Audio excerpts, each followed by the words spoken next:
नमस्कार, मैं अनुज नरवाल रोहतकी और आप देख रहे हैं अलग हरियाणा। हमारे साथ अनुराग जी हैं और परिचय के मोहताज नहीं हैं। आम आदमी पार्टी के वरिष्ठ नेता हैं और आंदोलनों में तो देखा ही है, पूरी पिटाई विटाई हो गई थी पीछे आपकी, और फिर भी अड़े रहे, डटे रहे, लग रहे हैं। चुनाव आ गया है अब तो, और एक सीट मिली है गठबंधन को कुरुक्षेत्र की, तो क्या पोजीशन लग रही है? यहाँ से मैं शुरुआत करूँगा। देखिए, कुरुक्षेत्र में बिल्कुल एक तरफा माहौल आज के दिन में है। और आप देखिए, जब कुरुक्षेत्र की सीट हमको मिली थी, मैंने तभी कहा था कि एक सीट मिली है हमको कुरुक्षेत्र की, लेकिन यहाँ पे महाभारत जैसा संग्राम होगा एक सीट पे ही। पूरी हरियाणा की राजनीति हिला के रख दी उस एक सीट ने। कुरुक्षेत्र से डॉक्टर सुशील गुप्ता जी को हमने उम्मीदवार घोषित किया। नायब सैनी जी थे वहां से सांसद, अब उन्हीं को लड़ना चाहिए था चुनाव। ऐसा भी नहीं था कि उनको मुख्यमंत्री बनाने की योजना भारतीय जनता पार्टी ने पहले से बना रखी थी, क्योंकि अगर पहले से प्लान्ड होता तो 3 महीने पहले अध्यक्ष नहीं बनाते उनको भारतीय जनता पार्टी का। लेकिन जब सर्वे करा के देखा भारतीय जनता पार्टी ने, तो उनको लगा कि बहुत बुरी तरह से नायब सैनी जी हार रहे हैं और प्रदेश के अध्यक्ष थे मौके के, तो मट्टी पलीत हो जाती भारतीय जनता पार्टी की अगर प्रदेश का अध्यक्ष बुरी तरह हार जाता। तो एक सीट पे ही देखिए हमने उम्मीदवार खड़े किए, एक सीट पे हमने मेहनत शुरू की। भारतीय जनता पार्टी को नायब सैनी जी को एस्केप रूट से निकाल के, बचा के, इज्जत बचा के लेके जाना पड़ा, मुख्यमंत्री बनाया उनको, जिसकी वजह से भारतीय जनता पार्टी का सारा सिस्टम डामाडोल हो गया हरियाणा के अंदर। तो आपको ये लगता है कि आपकी टिकट की वजह से हो गया ये सारा? और कोई कारण ही नहीं था। आप कोई तर्क है आपके पास तो आप बता दो। अगर ये पहले से प्लान्ड होता, मेरा तो स्पष्ट तौर पे ये कहना है कि ऐसी योजनाएं, ऐसी चीजें बहुत प्लान करके की जाती हैं, और अगर ये पहले से प्लान्ड होता तो आप मुझे बताइए कि नायब सैनी जी को अध्यक्ष क्यों बनाया जाता 3 महीने पहले? किसी और को अध्यक्ष बना रहे थे कि इनको तो मुख्यमंत्री बनाना है। इसका मतलब 3 महीने पहले तक भी इनकी योजना में नहीं था कि नायब सैनी जी को बनाना है। एक ही यही सर्कमस्टेंसेस थे कि वहां आम आदमी पार्टी को वो टिकट मिल गई कुरुक्षेत्र की, वहां से हमने उम्मीदवार घोषित कर दिया।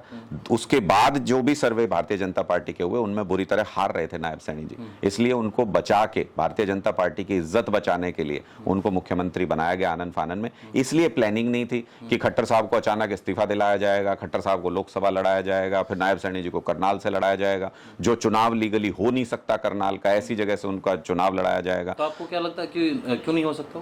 क्योंकि 1 साल से कम समय बचा हुआ है उस सीट के लिए, और कोई भी विधायक 3 महीने के लिए कभी नहीं बनाया जाता। ये हमारे संविधान, हमारे कानून में नहीं लिखा हुआ है। चुनाव आयोग का मैं तो कहता हूं लगातार कि बेजा इस्तेमाल किया जा रहा है, और भारतीय जनता पार्टी अपने तरीके से इस्तेमाल कर रही है चुनाव आयोग को। हाईकोर्ट ने महाराष्ट्र में ऐसा ही एक चुनाव क्वैश किया था। हरियाणा हाईकोर्ट में जब इसके लिए याचिका दायर की गई, तो चुनाव आयोग ने यहाँ पे आके कहा, जी हम उस हाईकोर्ट के फैसले को सुप्रीम कोर्ट में चैलेंज कर रहे हैं। इस आधार पे यहाँ पे वो याचिका खारिज हुई। तो अब वो सुप्रीम कोर्ट में मामला है, सुप्रीम कोर्ट भी उसको अपहेल्ड करेगा। आप देख लीजिएगा, ना करनाल का चुनाव होगा, ना महाराष्ट्र का चुनाव होगा। 3 महीने के लिए विधायक चुना जाना, जो कि शायद विधानसभा के एक बार दर्शन कर पाएगा, ये कहीं से भी संवैधानिक नहीं है, कहीं से भी कानून सम्मत नहीं है। लेकिन सिर्फ और सिर्फ अपनी गलती को ढकने के लिए भारतीय जनता पार्टी को ये सब कुछ करना पड़ा, जिसकी वजह से सारा सिस्टम डामाडोल भारतीय जनता पार्टी का हो गया। अब आप देख रहे हो कि एक सुपर सीएम घूमता है हरियाणा के अंदर, एक सीएम। भाई खट्टर साहब पद से ही तो हटे हैं, उनकी सुरक्षा हट गई हो तो मुझे बताइए, उनका प्रोटोकॉल हट गया हो तो मुझे बताइए। पट्टिका भी लगती है तो उस पे ऊपर खट्टर साहब का नाम लिखा जाता है और नीचे नायब सैनी जी का। मैंने तो कई बार कहा, ये नायब सैनी जी का व्यक्तिगत अपमान भी है, उनके समाज का अपमान भी है। रबड़ स्टैंप मुख्यमंत्री थोड़ी बनाना था उनको, अगर बनाना था तो पूरी ताकत के साथ उनको बनाइए। आज भी क्या मतलब, आज के दिन में क्या, मैं तो पूछना चाहता हूं, पूर्व मुख्यमंत्री तो हैं, उसके अलावा क्या प्रोटोकॉल है आज के दिन में खट्टर साहब का, जो उनको नायब सैनी जी के ऊपर तरजीह दी जाती है आधिकारिक कामों में भी? अगर कहीं पे कोई उद्घाटन की पट्टिका लग रही है, उसमें कैसे ऊपर नाम आ सकता है उनका? तो ये सारी चीजें बताती हैं कि एक रबड़ स्टैंप मुख्यमंत्री नायब सैनी जी को बनाने की कोशिश की जा रही है, और बीजेपी का सारा सिस्टम उसकी वजह से डामाडोल हो गया। तो कंट्रोल की मान रहे हैं कि आप बीजेपी का आज भी बेशक से वो पूरा हो गए हों, लेकिन कंट्रोल आज भी मनोहर लाल खट्टर के हाथ में?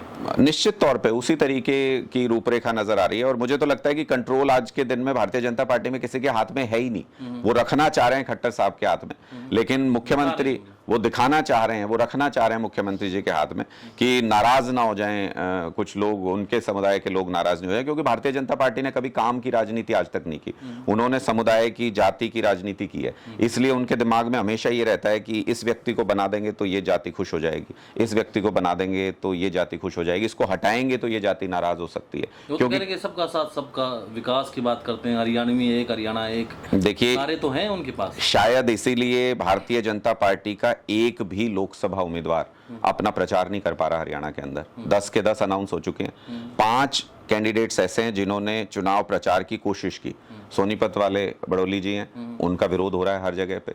रोहतक में अरविंद शर्मा जी का विरोध हो रहा है। आप देखिए सिरसा से अशोक तंवर जी का विरोध हो रहा है।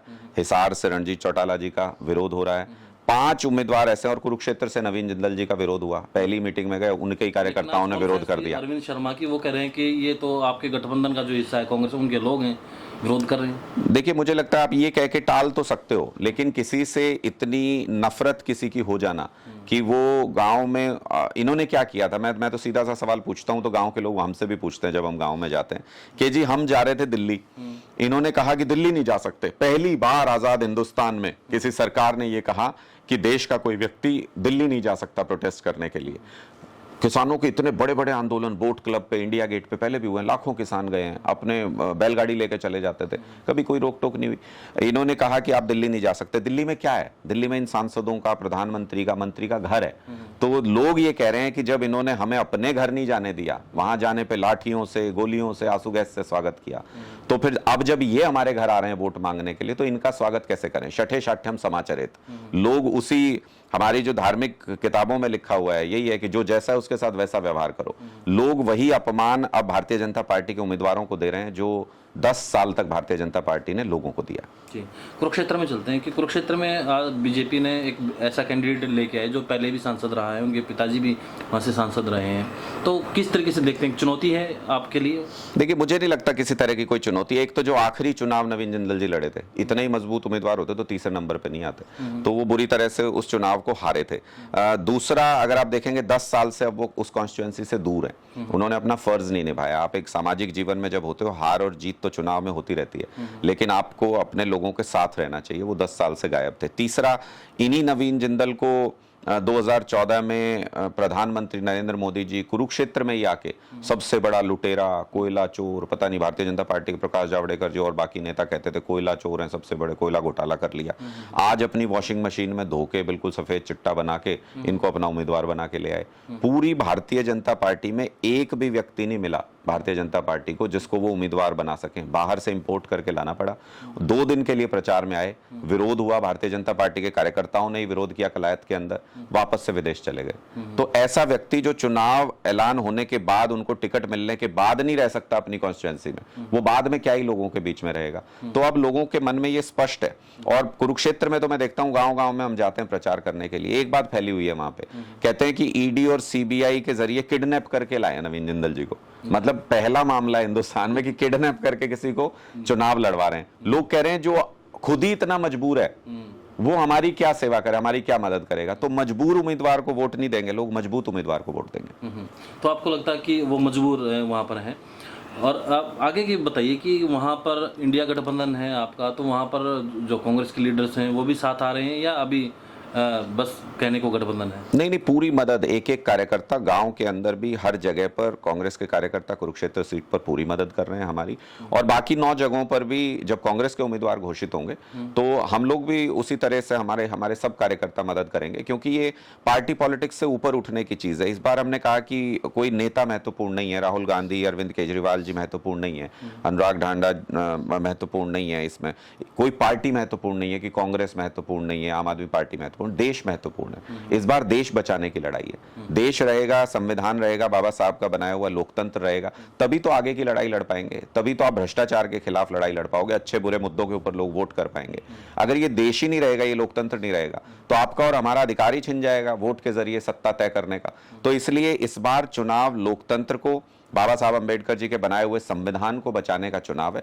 इसलिए पूरे दिल से, पूरे मन से दोनों पार्टियों के कार्यकर्ता एक दूसरे के साथ मिलकर काम करें। अच्छा, जितने भी सांसद हैं बीजेपी के में जो उम्मीदवार हैं, तो वो ये कह रहे हैं कि मोदी के नाम पर वोट दीजिए हमें। चाहे वो पिछले सिटिंग एमपीज भी हैं, उनका भी यही स्टेटमेंट है, चाहे वो राविंद्र जीत हो, चाहे रोहतक के सांसद अरविंद शर्मा हो और अशोक तंवर भी यहाँ तक, मतलब मुझे मत देखिए आप, यहाँ पर नरेंद्र मोदी का चेहरा देखिए।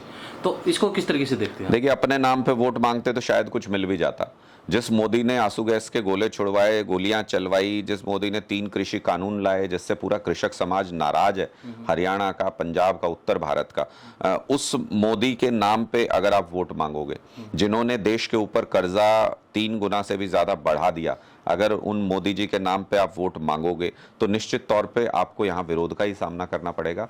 और जिसको वो तुरप का इक्का समझते हैं, मुझे लगता है कि वो एक तरीके से जो पूरे ताश की गड्डी में सबसे फालतू पत्ता होता है, मैं नाम नहीं लेना चाहता, आप उस पर कंट्रोवर्सी बना दोगे कि प्रधानमंत्री जी के बारे में ऐसा कह दिया, लेकिन वो बिल्कुल फालतू का पत्ता आज के दिन में हरियाणा, पंजाब और उत्तर प्रदेश, तो वो तभी काम आता है। आज के दिन में जब सब अपनी चाल चल रहे हैं और जब सारे पत्ते बट चुके हैं, उस वक्त में, वैसे हालात में मुझे नहीं लगता कि मोदी जी का नाम लेके कोई वोट, कोई हरियाणा में कोई उनको वोट देगा या कोई पंजाब में वोट देगा या उत्तर भारत में कोई वोट देगा। ये जो पहले सबसे बड़ी ताकत भारतीय जनता पार्टी समझती थी अपनी, आज के दिन मोदी जी सबसे बड़ी कमजोरी है भारतीय जनता पार्टी की। एक विज्ञापन मैंने देखा कि जिसमें हालांकि वो बीजेपी का था कि दूल्हा नहीं है इनके पास, तो सवाल ये है कि देश दूल्हा का चुनाव कर रहा है फिर प्रधानमंत्री का। देखिए, ये बिल्कुल ऐसा ही कहने के बराबर है कि पूरे देश में सिर्फ एक मोदी जी ही प्रधानमंत्री बनने के लायक है। क्या ऐसा संभव है? ये देश 140 करोड़ लोगों का देश है, इसमें इतनी सारी कैपेबिलिटीज हैं, इतने सारे कैपेबल लोग हैं। यहीं से आप देखिए कैसे कैसे महान लोग निकल कर के आए, साइंटिस्ट निकल के आए, नेता इतने बड़े बड़े यहाँ पे हुए, और आप ये कह दो एक झटके में कि मोदी जी के अलावा पूरे देश में कोई आदमी ही नहीं है जो प्रधानमंत्री बन सकता। कोई भी प्रधानमंत्री बन सकता है। आप भी अगर चुने हुए सारे सांसद आपको चुन लें और कहें कि आप चलाइए देश को, तो आपको भी, आपके अंदर भी वो काबिलियत है, आपके अंदर भी वो ताकत है। मोदी जी एक ऐसी पिक्चर क्रिएट करना चाहते हैं जैसे वो भगवान के अवतार हैं, और जैसे उनके पहले और बाद में देश था ही नहीं, ना रहेगा। ऐसा नहीं है, ये देश पहले भी था, आगे भी इसी तरीके से मजबूती से आगे बढ़ता रहेगा। मोदी जी आज के दिन में पूरे देश में नकारे जा चुके हैं। जिस नॉर्थ इंडिया को वो कहते थे कि ये मेरा गढ़ है, सारी सीटें जीत के आते थे, 10 की 10 हरियाणा से, गुजरात से, राजस्थान से, सारी सीटें जीतते थे। उसके बावजूद भी आप सोचिए क्या कारण है कि यहाँ का चुनाव सबसे पीछे धकेल दिया।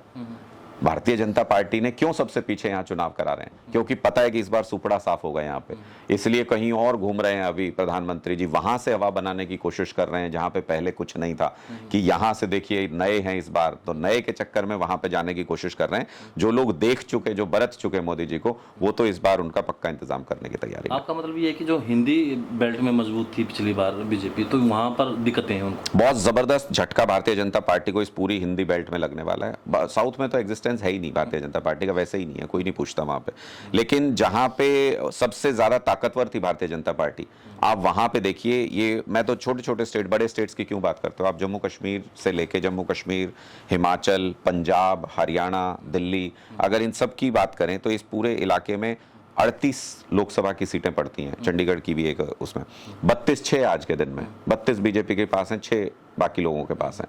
ये पलट जाएगा, ऐसी स्थिति आज के दिन में। 400 पार कैसे हुआ? 400 पार तो भारतीय जनता पार्टी का वैसे ही होगा जैसे 75 पार हुआ था हरियाणा के अंदर, जैसे तमिलनाडु में कह रहे थे प्रधानमंत्री एक बार की पूर्ण बहुमत लाएंगे, 0.1% वोट आया था वहां पे। तो इनकी झूठ बोलने की आदत है। आप कम से कम 12 चुनाव ऐसे हैं 2019 से लेके अभी तक जिनमें इन्होंने कुछ आंकड़ा बोला। अब मैं तो कहता हूं हरियाणा से ही देख लीजिए आप, हम हरियाणा में बैठे हैं, 75 पार का इन्होंने नारा दिया था, आई इनकी 40, तो 53% के आसपास एवरेज बनता है। उस हिसाब से देखो 400 कह रहे हैं, 200 आ जाए तो बड़ी बात है यार, 200 भी नहीं आनी इनकी। 400 पार का नारा लगाने वाले 40 के लिए तरस रहे हैं आज के दिन में, ऐसे हालात हैं। और बिगड़ती जा रही है स्थिति, बिगड़ती जा रही है लगातार। आप कहीं पे भी कॉमन प्लेस पे जाके देख लो, आज चर्चा क्या है लोगों के बीच में? चर्चा ये है कि जाति कर रहे हैं, ये तानाशाही कर रहे हैं, ये किसी को भी उठा के जेल में डाल देना। लोग अंधे थोड़ी हैं, लोगों को दिख नहीं रहा कि चलते चुनाव में, जब कहते हैं चुनाव आचार संहिता लगी हुई है, सरकार का कोई कंट्रोल नहीं होता एजेंसीज पे, तब सिर्फ और सिर्फ आम आदमी पार्टी के नेताओं को गिरफ्तार किया जा रहा है, ईडी की रेड्स हो रही हैं, कांग्रेस के खाते बंद किए जा रहे हैं, लेफ्ट फ्रंट के अकाउंट सीज करने की कोशिश हो रही है। लोग अंधे थोड़ी हैं, उनको दिखता है कि ये क्या हो रहा है।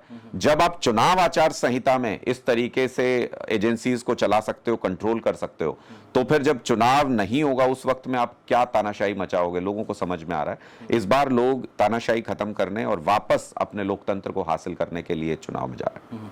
अभी हाल ही में चौधरी बीरेंद्र सिंह जो बीजेपी में थे, शामिल हो गए अपनी पत्नी के साथ, पहले उनके बेटे ब्रिजेंद्र भी। तो किस तरीके से देखते हैं आप, उससे और मजबूती मिलेगी या फिर जिस तरीके से बात होती रहती है कांग्रेस को लेकर, तो धड़े हैं, अब है कुछ आप? देखिए, ये पूरे देश में चलन देखने को मिला है। आप देखिए, राजस्थान से भी एक सिटिंग सांसद थे, वो इंडिया गठबंधन की तरफ आए। अब इधर चौधरी वीरेंद्र सिंह भी इंडिया गठबंधन की तरफ आए। उससे पहले उनके बेटे सिटिंग सांसद हैं, वो इंडिया गठबंधन में आए। उत्तर प्रदेश में देखेंगे, 2 उम्मीदवारों ने इनके सिंबल लेने के बाद चुनाव लड़ने से मना कर दिया। वेस्ट बंगाल में सिंबल लेने के बाद बीजेपी चुनाव, गुजरात में ऐसा हुआ कि 2 उम्मीदवारों को सिंबल दे दिया बीजेपी ने, उन्होंने चुनाव लड़ने से मना कर दिया। ये ऐसी घटनाएं आपको 2019 में देखने को नहीं मिली थी। दिल्ली में देखिए, गौतम गंभीर, डॉक्टर हर्षवर्धन जैसे लोगों ने कहा कि नहीं नहीं, हम तो अपने प्रोफेशन में ठीक हैं। तो ये सब चीजें बताती हैं कि जहाज डूब रहा है, और भारतीय जनता पार्टी के अंदर लोगों को यह एहसास हो गया है कि भारतीय जनता पार्टी इस बार डूब रही है, खत्म हो रही है। इसलिए लोग किनारा करना शुरू हो गए। आप सोचो, वित्त मंत्री ये कह रही हैं, देश की वित्त मंत्री, कि मैं चुनाव नहीं लड़ सकती, तो मैं नहीं लड़ूंगी चुनाव। तो किसी एंकर ने पूछा कि भाई आप क्यों नहीं चुनाव लड़ेंगी, तो बोले मेरे पास पैसे नहीं है। मतलब देश की वित्त मंत्री, भारतीय जनता पार्टी की इतनी बड़ी नेता, ऐसी पार्टी की जिसको 7,000 करोड़ रुपए इलेक्टोरल बॉन्ड के माध्यम से कंपनियों से मिला हुआ पैसा, उनके अकाउंट में पैसा है भी, वो कहे कि मेरे पास पैसे नहीं है इसलिए मैं चुनाव नहीं लड़ रही। तो मुझे समझ में आता है कि वो भी चुनाव लड़ने से डर रही हैं। और उनके हस्बैंड का जो बयान आया था, वो तो सारी दुनिया ने देखा कि निर्मला सीतारमण जी के हस्बैंड खुद ये कह रहे हैं कि तानाशाही आ जाएगी अगर मोदी चुनाव जीतते हैं। तो इसका मतलब उन लोगों को भी अंदर से एहसास है कि भारतीय जनता पार्टी इस वक्त एक आदमी की गिरफ्त में है। इस वक्त वो कोई विचारधारा नहीं है, वो एक तानाशाह मानसिकता वाले व्यक्ति के इशारों पर चलने वाली एक पार्टी है। और मैं तो इसको नया नाम देता हूं, बीजेपी। इसका पूरा नाम आज के दिन में भ्रष्टाचारी जोड़ो पार्टी है। पूरे देश में, पूर्व से पश्चिम तक, उत्तर से दक्षिण तक, जितने भ्रष्टाचारी हैं सबको मोदी जी कहते हैं, एक भी भ्रष्टाचारी को नहीं छोड़ूंगा, एक भी भ्रष्टाचारी को नहीं छोड़ूंगा, सबको पकड़ के भारतीय जनता पार्टी में ले आऊंगा। तो वैसी स्थिति आज के दिन में, और मुझे लगता है लोगों का काम आसान कर दिया है इसके जरिए। लोगों का काम आसान इसलिए हो गया है कि जैसे ही आप सारे भ्रष्टाचारियों को इकट्ठा करके एक जगह ले आते हो, तो लोगों को क्या करना है, सिर्फ बीजेपी को हराना है, सारे भ्रष्टाचारी एक झटके में खत्म। तो ये है। तो अब आते हैं दिल्ली में जिस तरीके से एक प्रचार प्रसार तो यही हो रहा है कि भ्रष्टाचार का आरोप आपके मुख्यमंत्री के ऊपर भी है, और अभी हाल ही में जो बिल उनकी नहीं ली गई, तो ये प्रचार किया जा रहा है कि यहाँ पे तो मोहर भी लगा दी यहाँ पर कोर्ट ने। तो क्या कहेंगे आप? देखिए, हम तो इतना ही कहेंगे कि कानूनी व्यवस्था में हमको यकीन है, और ऐसा ही प्रचार संजय सिंह जी के बारे में भी कुछ दिन पहले किया गया था। पीएमएलए के केस में सुप्रीम कोर्ट से बाकायदा जमानत, रेगुलर बेल लेके आए हैं। पीएमएलए के केस में बेल मिलने का मतलब होता है कि केस है ही नहीं। पीएमएलए में जब तक कोर्ट कन्विंस नहीं होता कि ये व्यक्ति किसी भी हालत में कोई लेना देना इस मामले से नहीं है इसका, तब तक वो जमानत नहीं हो सकती पीएमएलए के केस में। और संजय सिंह जी जमानत लेके आए हैं। यही हाई कोर्ट था, यही जज साहिबा थी। पूरे सम्मान के साथ उन्होंने तब भी ये कहा था कि संजय सिंह जी प्राइमा फेसी नजर आ रहा है, इनके सब सबूत मिल रहे हैं, सब कुछ है। सुप्रीम कोर्ट ने हमारी उन्हीं दलीलों के आधार पे, हाई कोर्ट ने नहीं माना, सुप्रीम कोर्ट ने बेल दे दी। तो अभी भी अरविंद केजरीवाल जी के केस में भी उनकी गिरफ्तारी लीगल नहीं है, इस बात को लेके हम कोर्ट गए थे। उस पे हाई कोर्ट ने उन तर्कों को नहीं माना, हम सुप्रीम कोर्ट जाएंगे। सुप्रीम कोर्ट हो सकता है इन्हीं तर्कों के ऊपर अपना कुछ फैसला दे दे। तो उम्मीदें हैं चुनाव? पूरी उम्मीदें। और हमने तो स्पष्ट तौर पे कहा है कि बिना एक पैसे का सबूत हुए जिस तरीके से भारतीय जनता पार्टी ने अरविंद केजरीवाल जी को गिरफ्तार करके जेल की सलाखों के पीछे डाला है, लोग जेल का जवाब वोट से देंगे इस बार। तो ये कैंपेन पूरे दिल्ली में चल रहा है, हरियाणा में चल रहा है, पंजाब में चल रहा है, पूरे देश में इस वक्त ये चर्चा का विषय है। एक सिटिंग चीफ मिनिस्टर आज से पहले हिंदुस्तान की जेल में कभी नहीं रहा। आज एक सिटिंग चीफ मिनिस्टर, एक चुना हुआ मुख्यमंत्री, बिना किसी एक चवन्नी की बरामदगी के, बिना किसी सबूत के आज जेल के अंदर है। इसलिए लोगों के बीच में चर्चा शुरू हो गई है कि ये तानाशाही का दौर बहुत तेजी से हिंदुस्तान को अपने ग्रिप में ले रहा है। लोग उस तानाशाही से बचाने के लिए वोट करेंगे, जेल का जवाब वोट से देंगे। अच्छा, कुरुक्षेत्र में कोई बड़ी रैली का है प्लान आपका? देखिए, लगातार अभी हमने भगवंत मान साहब का एक रोड शो किया है, और आगे भी इसी तरीके से हमारे सब सीनियर लीडर, संजय सिंह जी भी बहुत जल्दी कुरुक्षेत्र में चुनाव प्रचार के लिए आएंगे, और सारे सीनियर लीडरशिप कुरुक्षेत्र में पूरी ताकत के साथ चुनाव प्रचार करेगी, और आगे बड़ी रैली और बड़े रोड शोज भी कुरुक्षेत्र में देखने को मिलेंगे। तो हरियाणा में अगर जोन की बात करें, रेड जोन, ग्रीन जोन, अच्छा, तो कौन से में दिखती है आपको भाजपा? कितना? मुझे लगता है कि भारतीय जनता पार्टी के खिलाफ है नैरेटिव आज के दिन में। नैरेटिव सब कुछ होता है चुनाव में, और आज के दिन में नैरेटिव भारतीय जनता पार्टी के खिलाफ है। जब ये चुनाव ऐलान नहीं हुआ था तो शायद कोई एक ऐसा शख्स मिलता था, लोग बोलते थे 10 की 10 बीजेपी जीत जाएगी लोकसभा चुनाव में कम से कम। खट्टर साहब से बहुत नाराज थे प्रदेश में। अरविंद केजरीवाल जी ने 6 महीने पहले ये कहा था, अगर भारतीय जनता पार्टी में हिम्मत हो तो मनोहर लाल खट्टर जी के चेहरे के साथ चुनाव में जाके दिखाए। नहीं कर पाई भारतीय जनता पार्टी हिम्मत, बीच में हटा दी। पहले ही उनको हटाना पड़ा, चुनाव से ठीक पहले उनको हटाना पड़ा। और जब शुरू हुआ चुनाव तो सब कहते थे बीजेपी की तरफ पलड़ा भारी है। अब फिर बीच में एक ऐसा दौर आया, बोले नहीं 50-50 टाइप हो गया। अब आप लोगों से पूछ के देखिए, लोग कहेंगे इस बार सुपड़ा साफ हो रहा है भारतीय जनता पार्टी का। 10-0 से इंडिया गठबंधन हरियाणा के अंदर जीत रहा है। भारतीय जनता पार्टी बुरी तरह से ये लोकसभा चुनाव हारेगी। अनुराग जी, आप रोहतक से हैं, रोहतक लोकसभा सीधी सी बात है गठबंधन के हिस्से में, कांग्रेस के हिस्से में, तो यहाँ प्रचार करेंगे आप? हाँ बिल्कुल करेंगे। जब यहाँ से कांग्रेस जैसे ही कैंडिडेट्स जो भी अनाउंस करेगी, मुझे लगता है कि एक संयुक्त कार्यकर्ता सम्मेलन ऑलरेडी हमने रोहतक में किया है, जिसमें हमारे सभी कार्यकर्ताओं को माननीय हमारे प्रदेश अध्यक्ष सुशील गुप्ता जी आए थे और उन्होंने संबोधित किया था। सारे कार्यकर्ताओं को कहा था कि मिलकर मदद करें यहाँ पे। इसी तरीके से हर एक सीट पर हमारा लक्ष्य 10-0 से भारतीय जनता पार्टी को हरियाणा से हरा कर भेजना है। जी धन्यवाद। बहुत बहुत शुक्रिया, बहुत बहुत शुक्रिया।